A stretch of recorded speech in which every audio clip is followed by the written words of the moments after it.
nous avons des retours, et des retours très satisfaisants. C'est ça qui explique la détermination du gouvernement à amplifier la mise en œuvre de ce programme.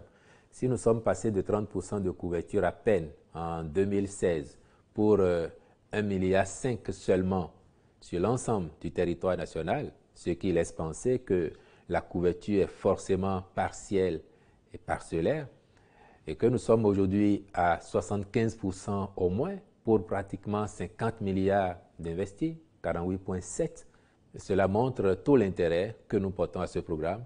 Cela montre aussi l'impact positif de ce programme sur nos enfants, sur les communautés et évidemment, comme vous le dites, sur leur rétention dans le système éducatif, mais aussi et surtout sur les performances que nous enregistrons.